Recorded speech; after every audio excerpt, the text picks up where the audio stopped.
राधे राधे। भोली की बारात का अगला प्रसंग शुरू करते हैं।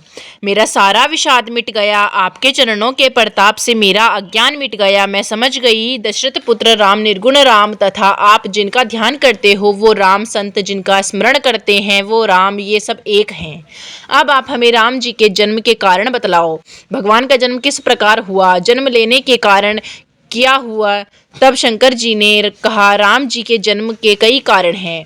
पहला कारण बतलाया शंकर जी ने, जब जब धर्म की हानि होती है, विप्र, गाय, देवता तथा पृथ्वी संकट में आते हैं, असुरों की वृद्धि होती है, तब तब भगवान इस पृथ्वी पर अवतार लेकर के आते हैं। इन सबको संकट मुक्त करने के लिए अवतार लेके आते हैं, क्योंकि ये सभी भगवान के प्रतिरूप हैं। इसी बात को संत कहते हैं। जब तक इस पृथ्वी पर ये सब प्रताड़ित होंगे रहेंगे, तब तक भगवान को किसी न किसी रूप में अवतार लेके आना ही पड़ेगा।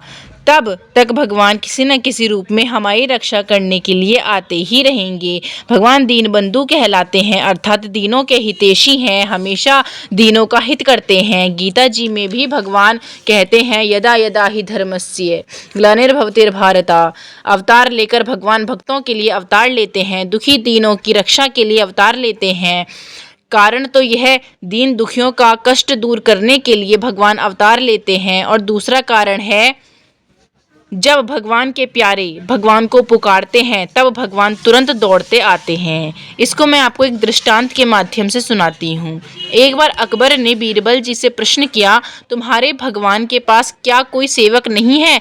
किसी ने पुकारा और वो तुरंत आ गए, अपने किसी सेवक को भेज दिया करें। बीरबल ने कहा, हमारे भगवान दयालु हैं, जब उन्हें लगता है हमारा भक्त इस अपार भवसागर में डूब रहा है, तब वह अपने जीवन को बचाने के लिए तुरंत कूद पड़ते हैं। अकबर ने कहा, मैं नहीं मानता, जैसे स्वयं आते हैं ऐसे ही किसी सेवक को भेज दे। बीरबल ने कहा, इसका उत्तर मैं आपको कभी समय आने पर दूंगा। समय बीतता गया। बीरबल ने अकबर के पुत्र एक मोम की प्रतिमा बनवाई और एक नाविक से कहा, आज हम अकबर को लेकर नौका विहार करेंगे, तुम इस पुतले को लेकर दूसरी नाव में बैठ जाना और हमारा संकेत पाते ही इस पुतले को नदी में गिरा देना। नाविक ने स्वीकार किया। बीरबल ने अकबर से कहा, आज नौका विहार करते हैं। अकबर ने कहा, ठीक है चलो। नौका विहार के लिए अकबर आया। दूसरी नाव में अपने पुत्र को देखा, प्रसन्न हो गया। मंत्रियों से वार्तालाप करता रहा। जैसे ही अकबर के पुत्र की नाव अकबर के समीप आई, इतने में बीरबल ने इशारा कर दिया और उस नाविक ने अकबर के पुत्र के पुतले को नदी में गिरा दिया। जैसे ही अकबर ने देखा, वो तुरंत नहीं नदी में कूद गया और उस मोम के पुतले को निकाला कर बाहर लाया। नाविक से पूछा, ये सब क्या है? नाविक ने कहा, मुझसे बीरबल जी ने जैसा कहा था मैंने वैसा ही किया है। अकबर ने बीरबल से पूछा, ये सब क्या है बीरबल?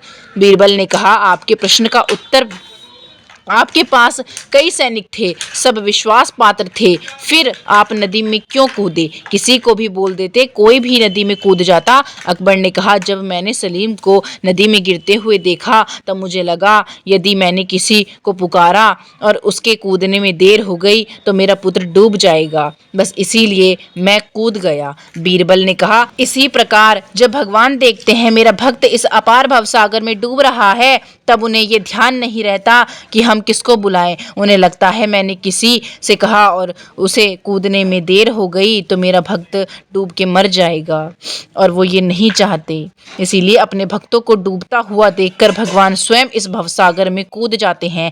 कहने का तात्पर्य, भगवान अपने भक्तों के लिए इस भवसागर में आते हैं। यहाँ आने के बाद जब देखते हैं कि रावण कुंभकर्ण रूपी कचरा इकट्ठा हो गया है, तब विचार करते हैं, जब यहाँ आ ही गए हैं तो इस पृथ्वी का कचरा भी साफ करके चलें। इसीलिए फिर यहाँ आकर रावण कुंभकर्ण को भी मार देते हैं। जैसे कोई व्यक्ति कहीं दूसरी जगह जाकर रहने लग जाए, उसका एक घर यहाँ भी हो, हमने उसे कई बार बुलाया लेकिन वह नहीं आया। एक बार हमने उसे अधिक विवश किया और वो हमारे घर आ गया, हमारे उत्सव में सम्मिलित हुआ। उत्सव निपटने के बाद उस व्यक्ति ने विचार किया, जब यहाँ तक आ ही गया हूँ तो क्यों ना अपने घर की सफाई करवा कर चलूँ। उसने अपने घर की सफाई करवाई। अब आप ही बताओ, क्या वह व्यक्ति इतनी दूर से हजारों खर्च करके केवल घर की सफाई करवाने आया था? नहीं, वो आया तो था हमारे प्रेम में, लेकिन यह आकर सफाई भी करवा दी। उसी प्रकार भगवान भी आते हैं अपने भक्तों के प्रेम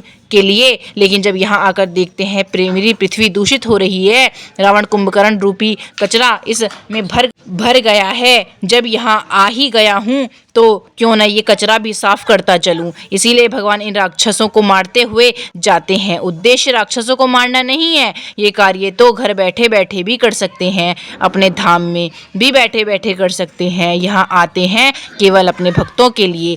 और तीसरा कारण यह बताया भगवान का कि वे लीलाधर हैं। जब उन्हें कोई लीला करनी होती है तब वह लीला के लिए किसी पात्र की आवश्यकता होती है। उन पात्रों का चयन करने के लिए भगवान किसी बहाने को खोजते हैं। आगे का प्रसंग हम नेक्स्ट वीडियो में बताएंगे। तब तक के लिए जय श्री राधे, जय श्री नारायण, श्री शिवाय नमस्तुभ्यम। आपको हमारी मिस नोडियल ऑफिशियल चैनल में ऐसे अच्छे अच्छे प्रसंग शास्त्रों से जुड़े हुए मिलेंगे, इसीलिए आप हमारे चैनल को लाइक, शेयर, सब्सक्राइब, कमेंट कर सकते हैं। मिस नोडियल ऑफिशियल। राधे राधे।